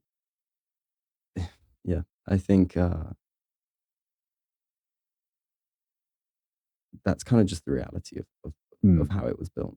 Like Telegram exists as like this purely kind of secret place. But I mean, I was talking like a lot of the tools that we're putting together, these kind of open source intelligence tools where we can help show you where your data is. One of the companies we're using was put together by, I think they used to work for National Defense. And these tools, they all exist like open source in like GitHub repositories and stuff. But they put it together in like a really cool interface. And I was asking them, I was on a call with them, I was asking them about Telegram and like whether I should be joining their community on Telegram. And this guy who works in National Defense, he was like, no, mate, it's all terrorists and pedophiles on Telegram. Oh, wow. So, I'm not so sure how to answer that question. Yeah. Can we talk more about your app coming out soon? Please, please. Tell us more about it. The Yeah. process, how you put it all together, the troubles you had. Just share with us. Yeah, man. It's been a journey. It's been a hell of a journey. It's been really cool to be joining the industry body and hearing about other people's takes on data unions and how they're putting different tools in place with like different kind of applications. With us, we've got quite a heavy focus, I think, on the loyalty card industry. So you'll be able to, as I said, you'll be able to go to our website and just get a preliminary list of where these platforms are that have your data. And from there, you'll be able to enroll and you can use it kind of just like a loyalty card wallet. So if you're a member of a few different programs, you can keep your QR codes there. And then as you scan, you'll have a button to basically request your data from these companies. Currently, the lead time on that will take about a month minimum. Okay, it could take up to 2 months if the company's going to be difficult. But the way that will work is that you've verified your ID with us, kind of like a KYC process, like on an online bank. And then that gets passed to a secure platform, and we can just automate these data subject access requests. And the company will be able to verify your ID in a very secure way, verify that it is you really doing it. And then if this is a company that you intend to kind of be regularly shopping with, then you can just say, look, update this data for me every month. Okay, let's say you're a Tesco Club Card member. Just say, give me a copy of that every month. And then at least you're getting, you have the right to have it deleted, but I think that's a massive shame. I think you should have it in an account where you can control it, where you can have some cool insights, and then we can show you, different ways you can monetize that down the future, like down the line. Yeah. I mean, it's hard to not like the idea of your app and data unions in general. How do you convince the naysayers, the people who think, oh, who cares? you know, do you try to, or do you think Yeah. it just sells itself naturally? I've never had anyone, I think, who says like, I fully don't care about my data. I've never had that. I think you get the most common responses you have is people would say, look, if we start asking for our data, the prices will go up. I think that is a shame that people think that way, that, you know, you've been conditioned to get so many free things online that if you start requesting your data, you know, Facebook or Google would just put the prices up. To that, I would say, look, the EU and the governments are really making sure that that's not the case. You do have a right to own your data and monetize it directly yourself. In the early days of the industry, and a lot of people who are supporting these early apps, especially on blockchains and stuff like that, there are people who are really incentivized to like find these solutions already, so they're already looking for it. There are signs that the industry is now coming into more of like a mainstream. So you've got people that are a lot more pragmatic, and they're not just like hardcore focused on privacy and, you know, looking for any kind of data solution, but they're actually looking and warming up to the idea of getting paid more money, you know, for their data. So there's been some really cool, you know, there's been some really cool companies that come out of that. I think our kind of unique insights into this is just to take it, really consider it like online banking, but for your data.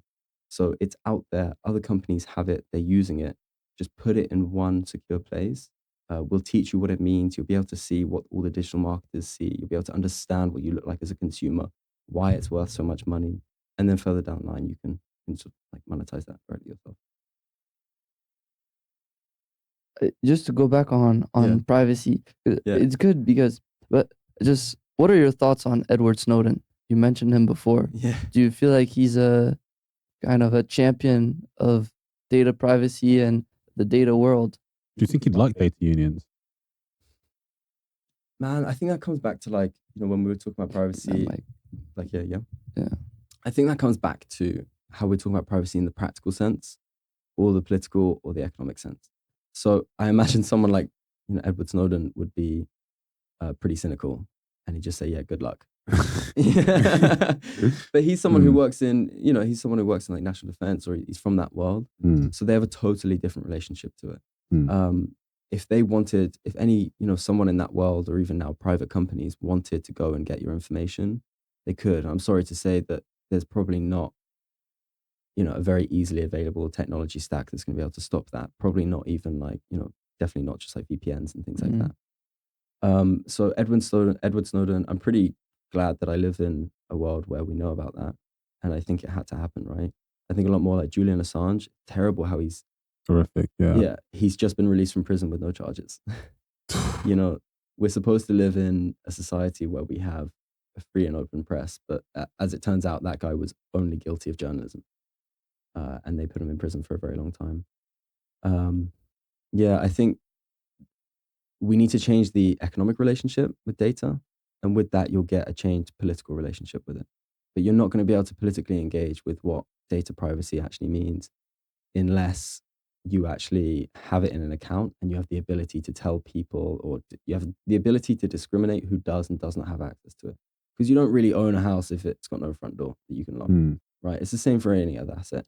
So you need a place to store it kind of securely, and then build the basis for an economic kind of bargaining power. And then you can start talking about having like a political conversation about how information is or is not available in our society. But you need kind of all of those together. And yeah, you need the Edward Snowdens and the Julian Assanges of the world as well. I think Edward Snowden was saying when he was working, he could, anyone wiretap, whatever, an crazy. individual, It's politician, Yeah. just wiretap any conversation, see any email, just, Yeah. he had that power, Yeah. just, you know. And are you aware of, I just learned about this recently, the Panama Papers. It was Yeah. like one of the biggest leak. This happened in 2016 Yeah. of one of the biggest data leaks in the world. Are you know about it? Yeah. The Panama Papers, that was from like tax havens, right? Yeah, it was that right? basically, so actually, because I was watching a Edward Snowden clip where he was talking about it just after it came out.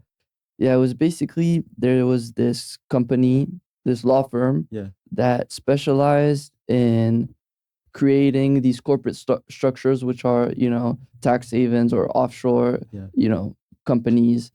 And they specialize in that. And what was crazy is they've been operating, in that industry for like 40 plus years. Yeah.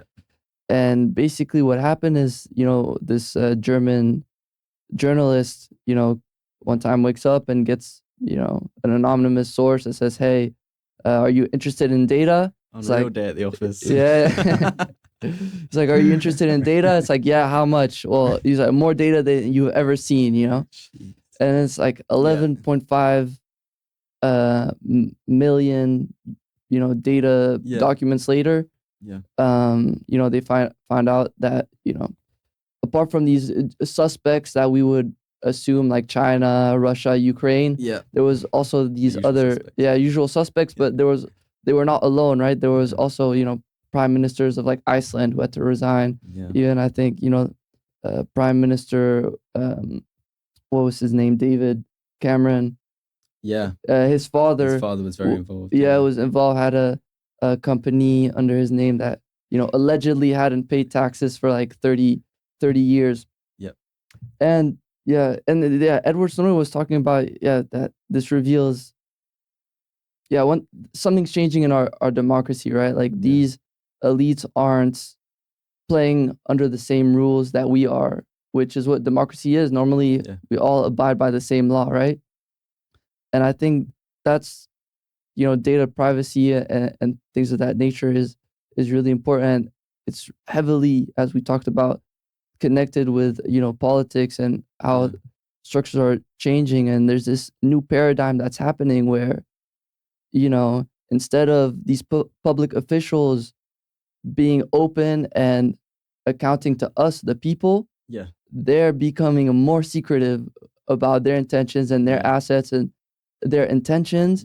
And we, the people, now are accountable and have to tell them, what we're up to. Dude, you're so bang on with that. Like in my head, I kind of play around with this idea. It's kind of like it's like there's been a public-private flip, isn't there? Yeah. Like you've got public companies who should be more accountable, all of a sudden have sort of unparalleled access to the government or whatever, to lobbying and things like that. And then private sovereign individuals, it seems ridiculous to be having the conversation about protecting our privacy. But like that's the definition of being a private individual, and you're expected, whatever, to give away your property if it's your data, for example, and not get paid for it. Like, it's interesting though with the tax havens, because as much as they make good tax havens because they have secrecy laws. So if you were really libertarian, you'd like the idea of that, right? And you're any of us could probably set up an account in one of those places. I think these days you'd be a little bit limited in where you can do business if you've got an account there. But yeah, it's like this two-tier economy. Yeah. It's interesting you talk about it because one of the main kind of economic theorists behind data unions is a guy called Eric Weil, I think.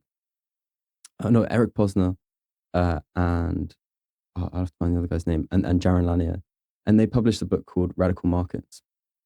And in it, they're talking about how, data unions can be used to solve the data problem. But they also have this idea for tax. And it's pretty interesting. It's inspired by the Greek model, where in Greece, everybody self-declared their assets, like how rich they were, basically. And based off of that, you had certain access to society and you also paid some taxes. But if you were to follow a model where basically, I think so, if people were to declare their assets or their wealth as less than what it was so that they didn't have to pay as much tax, then anyone could buy it at that price. So if you were to follow that model, then you could have a situation which was kind of decentralized and everyone self-declares the value of their assets. But if you make it look like you have no wealth and someone finds out you've got a bank account in the Cayman Islands, like for starters, it would be impossible to find an accountant, because as soon as you told your accountant you're trying to like hide all this money, then they could just buy your whole net worth at the price that you're declaring it to the tax man. And it's like a nice kind of way of taxing wealth and redistributing like income, but also keeping it kind of efficient as well, which I thought was quite a cool idea. And I think that with the tax haven, it's like these elites aren't even playing by the same rules. But they're not even paying the same taxes as we are, right? Yeah. And when we talk about these new technologies of mass surveillance that we learn about, and these new things where us private citizens aren't, we have to be more transparent increasingly to the government. It's like it's no longer the government that's supposed to be accountable to us. It's we have to be accountable to the government. It's crazy. And even with data, it's the same thing. It feels like, our data, we have no control over it. They're taking us, but probably these elites, offshore, whatever, who's looking at their data? No one, Yeah. they're above us all, Yeah. So I think, data is one of the most important things. And the more we understand, the more we talk about it, the more we'll be able to take power in our own hands as well. Totally. On the topic of, well, actually, I want to talk more about data unions. Yeah. What does the landscape look like? Are data unions transcending the geographical borders of the West? Is it something that you think could be of great importance in a lot of the global South countries, let's say? Are there data union movements? Because I feel like they could perhaps benefit from it a lot more as well, especially because in these countries there's less data protection right, especially in Africa. I'm not sure how true this is. You might have to take this with a pinch of salt, Yeah. but I was reading about Huawei setting up loads of infrastructure, Yeah. and kind of Google and Amazon rushing into a lot of the rural places to develop infrastructure with kind of this false pretense of connecting these places when really they're just using it to set up this infrastructure and abstract data and using it to their advantage. So just on that note, do you think there's a use case? Not a use case, but are these movements happening? Yeah, man, it's a really interesting place to look because a great example of what you said was Zuckerberg's acquisition of WhatsApp, because I think that was another company he acquired for I think it was more than $1 billion. It was huge what he acquired it for, and at that time, not many people in quote unquote the West were using WhatsApp, but they realized that it was the main way that people were talking in these kind of developing countries and whatever. And so when you've got to a position like Zuckerberg, where you've pretty much dominated the mobile, you've got the most kind of engaging mobile app on any phone in the West. The way you expand your market is by expanding more people on mobile phones and whatever. And so they were looking at how WhatsApp was used and things like that, and they acquired it for that reason because it was a massive market abroad. So certainly, they're looking at that, and I think Zuckerberg was trying to do for the longest time, trying to get more internet access and things like that, trying to expand the market. Now, what's interesting is that we have this idea of these big tech companies that everything just kind of happens automatically and really sophisticated, like Google Maps or something. Like it's just these really sophisticated self-correcting algorithms. But this kind of goes to the point of how machine learning algorithms, they take a ton of updating. They take a ton of real-time data and they take a lot of human labor. And so actually a kind of open secret in the tech industry is just how much all these companies from Apple, Google to Amazon use foreign agencies in cheap countries abroad to manually correct and label data. So, Google isn't this magic database that they just kind of created. They have, so in some cases, for a company called Scale.ai, they have hundreds of thousands of these agency workers, and some of them are getting paid less than $1 a day. And so when you start to talk about data, let's say, can we have a conversation about replacing data as labor in society? Why don't we just consider that what we're doing on these platforms is work? And what would that look like? Would we have a minimum wage? Would we join data unions? Would we strike? Would we collectively bargain for better terms and conditions instead of having to read 700 pages on our own, right? It's really important to point out that there already is a massive digital working class, data working class. And it looks like kind of modern day sweatshops on kind of laptops or in these computers manually correcting data. And so there has been I wish I could remember the case because it's a super inspiring story, and I can try and follow up with you guys on it. Yeah. But there was a really, really inspiring case of a woman in Africa who created her own agency for content moderators in Africa, and then managed to collectively bargain. She was not only super successful, but they managed to really reform the way Facebook is doing business and give them more rights. Because you can imagine the flipping trauma of getting paid no money all day and just having to constantly moderate the most extreme content on Facebook. I was reading about It's this crazy. sort of sweatshop in Kenya, Yeah. and some of these workers are absolutely traumatized. I bet, yeah. having to endure and witness atrocities that, Yeah. you know, most people would never see in their whole lives. And they're doing this day in, day out, for Yeah. hours on end. Next crazy. to, you know, little money. So Yeah. it's just quite Yeah. upsetting. So like, I like to think about kind of, as we get to a stage in the data union industry where we're selling data directly, like from our subjects, okay, people that are putting it into an account and we're selling it on your behalf, you would get something like, you know, between 70 and 80% of that. And then we would keep, you know, a cut. And that would be how we sustain the union. We could say that people buying data from responsibly sourced, like companies, are buying organic or like fair trade data. So we already have like a pretty healthy market, That's right? so cool. It's Yeah. cool, right? Doesn't that make it makes more Yeah. sense, I think, to say it like that. And if you were to train an ML system, machine learning system, on responsibly sourced data, you could call it something like collective intelligence. Okay, something that represents a little bit more all the kind of inputs that are going on from different people. So you can talk to a chatbot on a very specific type of knee surgery, but that's the collective intelligence of all the knee surgeons that train that. And every now and then they'll get a buzz because there's been an error or whatever. The chatbot couldn't answer a question, and they'll all kind of, you know, update the model, and they'll all own a share of that. Okay, and maybe the company that put together whatever. Just like we have fair trade coffee, where increasingly, and this is, I think, largely gone hand in hand with the growth of the internet, where we're becoming more informed as consumers. We're way more informed about kind of the pesticides going into vegetables and things like that, and like whatever the chemicals in sun cream, and increasingly the kind of cheap labor that's being used abroad in order to get like cheap products. And if you look at the price of, let's say, the cheapest coffee you could buy in Aldi or Lidl or something, and then you look at the price of fair trade coffee, it's kind of remarkable to think that people buy fair trade coffee, considering we're supposed to think that we're all rational economic agents and that we maximize our value. Why is it that people buy fair trade coffee knowing that whatever, it's more expensive, it's more cash out their pocket? Like, I think they enjoy that coffee more. And I think it shows that solidarity does kind of exist in the marketplace. And that if you give people, you know, the chance to choose the price between what they could pay and what they do end up paying, that's like the price of solidarity. And so that is quite profound when you think about it.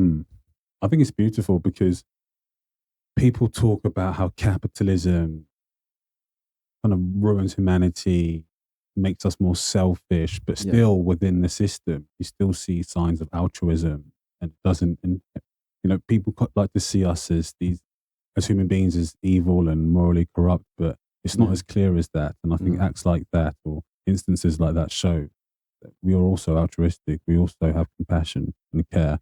Yeah. I think the only thing I would add to that is I think as people become more informed, they do choose to act with solidarity. Like, it's only when you misinform consumers that you try and greenwash, you know, the amount of I think this is probably what my passion project would be for data unions, okay, is applying data unions to this, is especially if you can get involved in loyalty card programs. You look at the amount of money that is being invested by, you know, oil companies to change their branding, to make it look like they're like these new green energy companies. Yeah, like Total, now it's called Total Energy. Yeah, not Total Oil or something. Yeah. So it's like, you look at how much they invest in the marketing because they know they can use these marketing channels to kind of, and the data and the behavioral insights to manipulate our perception of them. That's like a good investment for them because it means they can keep in the, you know, on the sidelines drilling for new oil or whatever. One way that you can start to educate people about digital marketing in general, and specifically what they look like as a consumer, how their behaviors change after they're given certain messaging and things like that, is, I think, psychologically, that's really important for people to know. And then you can also have like crowdsourced information where people are looking at the supply chains in like a community notes type style and say, you know, as you buy something in your shopping basket, something I really want to build into the app is that you can subscribe to like info unions, where if you subscribe to the greenwashing info union, each week, like you import all of your loyalty card data, and that month they'll give you a report and say, look, if you swap that product for that product and that product for that product, you could reduce your carbon footprint by that much because Oh, that's beautiful. Wouldn't that That is be beautiful. just make it super easy for conscious consumerism? Likewise, like there's probably somewhere in the 700 pages of terms and conditions for Facebook that they use like ridiculous, horrible sweatshops for content moderation in Africa. Like if you had someone that was, again, like a trusted intermediary, perhaps like a community that was looking over anonymized data, we could say, look, you get a notification and say it would cost you like, or we're all going to data strike Facebook, until they stop this practice. We're all going to take all our Facebook data and give it to TikTok for, a certain defined period. That could be politically very, very effective because in effect, every strike is a boycott, but it's also like a live auction because then how long before TikTok says, well, hell yeah, we'll take that data. And it only costs us like, to close a few of these shops. Suddenly you can start diverting demand and you can start building a little bit more of a price mechanism. That's the beauty of how when you inform consumers, you can leverage the power of the market. And I do genuinely believe that solidarity exists in the market for all the same reasons that people buy fair trade coffee or organic chicken or free range chicken or something like that. I love the idea of the rise of the conscious consumer. Yeah. But part of me worries that it gets lessened by the lobbying system and the control over big media. So it'd be interesting to see how far the conscious consumer can go. Yeah. How do you think that would go? How do you think they would censor it? I just feel they'd be able to leverage their power to mitigate the spread of, or just outweigh, the changes we're seeing. So your idea of what was it, the information and the contrast and comparison between this product and that product. Yeah, I think the power behind big media outweighs that, I believe. But it's hard to say. Let's say life is unpredictable. It is. But I think as more people have more information and as more people can now, instead of these big companies using people's data to their advantage, now people can learn about their own data and be more informed and make better decisions. I think it's hopeful. But one thing I wanted to ask about your app, because it seems like this is something that is going to blow and people are going to want to do this. Hopefully. So, we'll see what happens, but it seems like it's the trend. But then, okay, let's say now you have a bunch of these users, right? Yep. And it seems like your business model that you talked about is more on the individual, basis that you'll leverage that data. That's how you'll make money. But then with enough people, now you'll be like these big dogs where you'll have this accumulation of data that is not just individual, but that is, a mass population of people. And that is very, very valuable. Would you... There's a few stages in between that. Yeah, it's true. But let's say when you do get there, God willing, but would you, once you have all this data that is very valuable, sell it to third parties? Okay, so and then share it maybe, and then share that, with people. Yeah, so pricing model, this is really important for data unions. Okay, so I've spoken to a few investors, right? And I've told them that, look, we have a subscription model. So for an individual membership to the Data Union Café, it's £5 a month. Okay, for a couple's membership, like £7 a month. You can split that between the two. Is that the name of the app? Data We should have probably mentioned that. Data. I think we did at the start, but I think we should say it more. Data Union Café. Okay. It's up next. It's the future. Up next. Yeah. So with the Data Union Café, maybe I should have said that a bit more. And if you become a member, so we don't have users. The Data Union Café doesn't have users. We have members. And we actually sell coffee, by the way. And I create some like hoodies and stuff like that. Oh, so you got your Data Union Café merch. Yeah, exactly. We got merch. We got an app and we got merch. And then if you join as a member, because we don't have users in data unions, we have members. Okay. And so you pay a membership fee. All right. And the way you pay that membership fee is like, if you're an individual, it's £5 a month. And then you're a Beanies member. Okay. Like Coffee Beans. You can have a couple's membership, like £7 a month. Or what I'm really proud to get going is like a family household membership. So for £10 a month, you can have up to 5 accounts, which, works out as like £2 an account. So I think it's really important in the early days. Like, we're not going to make people millionaires for their data. I think it would be kind of disingenuous to launch an app saying that's what we're going to do. We're not going to be able to do that straight away. What we can do in the early days is give you a ton of control of your data. Like, see it all in one place. You can set those preferences. And even as we were talking about earlier, you can start making better, more informed decisions as a consumer, maybe over who you don't want to have your data.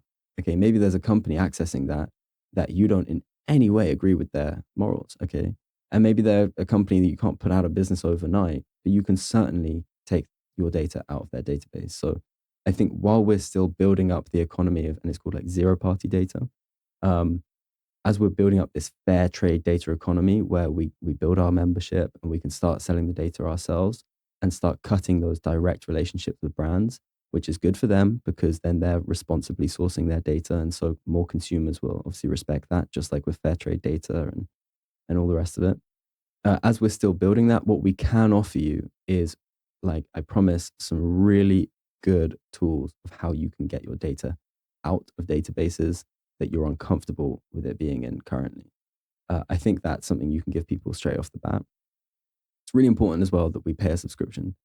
The lie that, you know, when you go onto Facebook or Google and you don't pay anything for that service, that's a good deal. It's not. Like, you are the product. Whenever you're not paying for something, you are the product. So again, you got to start being a little bit, distrustful of these services which are selling you something, and you got to understand that actually you're the one being sold out. So at least in the union, everyone's going to be paying a membership. That may be able to go down, as we start to transition our business model and selling more data ourselves. But at least then as well, that it's like it's something, you are the customer, and we have a fiduciary duty to you. I think that's the beauty of what you're doing, is you're not trying to do what many deem as unattainable, taking down big tech.